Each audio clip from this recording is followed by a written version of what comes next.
श्री स्वामी समर्थ. थंडीच्या दिवसात वर्षाच्या सुरुवातीला येणारा सण म्हणजे मकर संक्रांती. हिंदू धर्मात मकर संक्रांतीचा सण खूप महत्त्वाचा मानला जातो. सूर्यदेव या दिवशी धनु राशीतून मकर राशीत प्रवेश करतात, त्यामुळे या दिवशी सूर्यदेवाची पूजा केली जाते. दान देखील केले जाते. धार्मिक मान्यतेनुसार मकर संक्रांतीच्या दिवशी गंगेचं स्नान करून दान केल्याने आपल्याला चांगले फळ मिळते. मकर संक्रांती ही 2026 मध्ये बुधवारी 14 जानेवारी रोजी साजरी केली जाणार आहे. जेव्हा सूर्य मकर राशीत प्रवेश करतो तेव्हा मकर संक्रांतीचा हा जो सण आहे तो साजरा केला जातो. मकर संक्रांतीनंतर दिवस हा तिळातिळाने मोठा होत जातो आणि रात्र ही लहान होत जाते. तर 2026 मध्ये मकर संक्रांती बुधवारी 14 जानेवारीला आलेली आहे. या दिवशी गंगा स्नान आणि दान करण्याचा शुभ मुहूर्त दुपारी 3:13 पासून ते संध्याकाळी 6:18 हा जो मुहूर्त आहे तर तो असणार आहे. तसेच मकर संक्रांतीच्या दिवशी सकाळी ब्रह्ममुहूर्तावर स्नान करणे शुभ मानले जाते. आंघोळीच्या पाण्यात या दिवशी गंगाजल, तुळशीची पाने आणि तीळ टाकून स्नान करावे. आंघोळीनंतर नवीन कपडे परिधान करावे. तांब्याच्या भांड्यात पाणी घेऊन ते पाणी भरून सूर्यदेवाला ते जल अर्पण करा. त्यामध्ये कुंकू, तांदूळ आणि तीळ मिसळून ते पाणी सूर्यदेवाला अर्पण करा. सूर्यदेवाच्या मंत्राचा जप करा. तसेच लाल फुले, उदबत्ती, दिवा आणि तिळाचे लाडू किंवा गुळाचा याचा नैवेद्य तुम्ही सूर्यदेवाला अर्पण करा.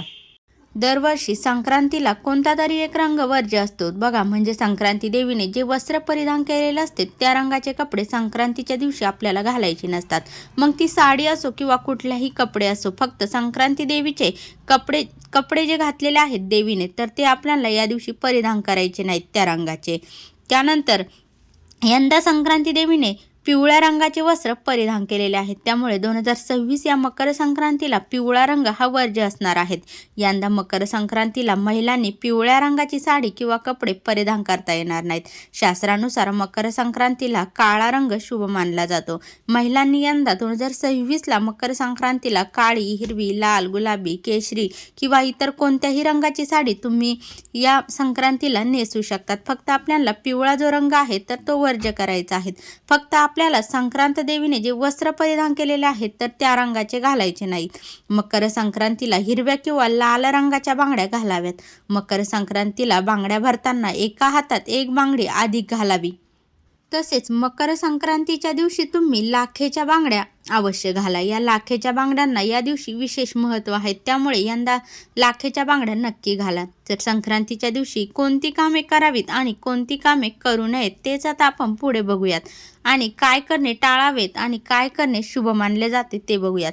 मकर संक्रांतीच्या दिवशी रात्रीचे शिळे अन्न खाऊ नयेत. यामुळे तुमच्यामध्ये जी नकारात्मकता आहे ती तुमच्या शरीरामध्ये त्या अन्नातील येऊ शकते. तसेच मकर संक्रांतीच्या दिवशी मांसाहार, दारू, कांदा, लसूण यांचे सेवन देखील करू नये. या दिवशी होईल तेवढे केवळ सात्विक आहार घ्यावा. मकर संक्रांतीच्या दिवशी चुकूनही कोणत्या गरजू वृद्ध व्यक्तींना त्रास देऊ नये. या दिवशी घरामध्ये कलह, भांडण, तंटा किंवा वादविवाद अजिबात करू नयेत. घरात माता लक्ष्मीचा वास राहत नाहीत आणि आयुष्यभर घरामध्ये कटकटी राहतात. त्यामुळे या संक्रांतीच्या दिवशी घरामध्ये भांडण, तंटा, वाद करू नये. तसेच मकर संक्रांतीच्या दिवशी कोणाशीही रागाने बोलू नयेत किंवा शिवीगाळ करू नये. आपल्या तोंडून कोणतेही अपशब्द काढू नये. दुसऱ्याचे मन दुखवू नये. मकर संक्रांतीला म्हटले जाते की तिळगुळ घ्या आणि गोड गोड बोला, म्हणजे या दिवशी सगळ्यांशी प्रेमाने बोलावेत. या दिवशी घराबाहेर आलेल्या गरजू व्यक्तींना मदत करावी. त्या व्यक्तींचा अपमान करू नये. गरीब लोकांना आणि अनाथ मुलांना अन्न, तिळगुळ, कपडे, चादरी व खाण्याचे काही साहित्य असेल तर ते दान करा. त्यामुळे आपल्याला त्यांचा आशीर्वाद मिळतो. मकर संक्रांतीच्या दिवशी नवीन कामाची सुरुवात करणे शुभ मानले जाते. नवीन गुंतवणूक, नवीन व्यवसाय हे सुरू करणे देखील शुभ मानले जाते.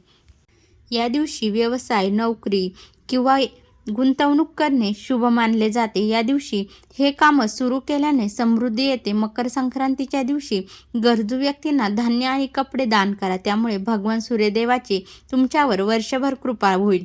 मकर संक्रांतीला सकाळी आंघोळ केल्यानंतर सूर्याला जल अर्पण करा. त्यामुळे वर्षभर आपलं आरोग्य चांगलं राहील. या दिवशी काळे तीळ, पांढरे तीळ, गुळ आणि सुहागाचे जे साहित्य आहे ते दान केल्याने आपली गरिबी दूर होते. मकर संक्रांतीच्या दिवशी गाईच्या तुपात पांढरे तीळ मिसळून देवी लक्ष्मी किंवा श्रीसूक्ताचे हवन केल्यास देवी लक्ष्मी घरात वास करते. तीळ हे दारिद्र्य नष्ट करणारे म्हटले जाते. मकर संक्रांतीच्या दिवशी झाडे तोडणे अशुभ मानले जाते. तसेच या दिवशी तुळस तोडू नये असे करणे अशुभ मानले जाते. संक्रांतीला वाण म्हणून काय वस्तू द्यायच्या आहेत तर आपण त्या वस्तू देऊ शकतो. तर मी ते तुम्हाला सांगते. तुम्ही तुमच्या इच्छेनुसार आणि बजेटनुसार कोणत्याही वस्तूंचे वाण तुम्ही या दिवशी देऊ शकतात. वाण खूप महाग असावेत असे काहीच नसतं. काही वस्तू तुम्ही वाण म्हणून देऊ शकतात. तर त्या कोणत्या आहेत तर बघा, छोट्या बॅग्स, बटवा, मोबाईलचं पाऊच असेल, क्लचर, सिंदूर, कुंकवाचा करंडा, घरात उपयोगात येणाऱ्या वस्तू म्हणजे प्लेट, वाटे, ग्लास, चमचे, आरतीचे ताट असेल, ब्लाऊज पीस, शोभेच्या वस्तू, पूजेचे ताट, छोटे फॅन्सी चौरंग, अगरबत्ती स्टँड अशा बऱ्याचशा वस्तू तुम्ही संक्रांतीला वाण म्हणून महिलांना देऊ शकतात. व्हिडिओ आवडल्यास लाईक, शेअर, कमेंट करा. चॅनलवरती नवीन असाल तर चॅनलला सबस्क्राईब करा. श्री स्वामी समर्थ. जय जय स्वामी समर्थ.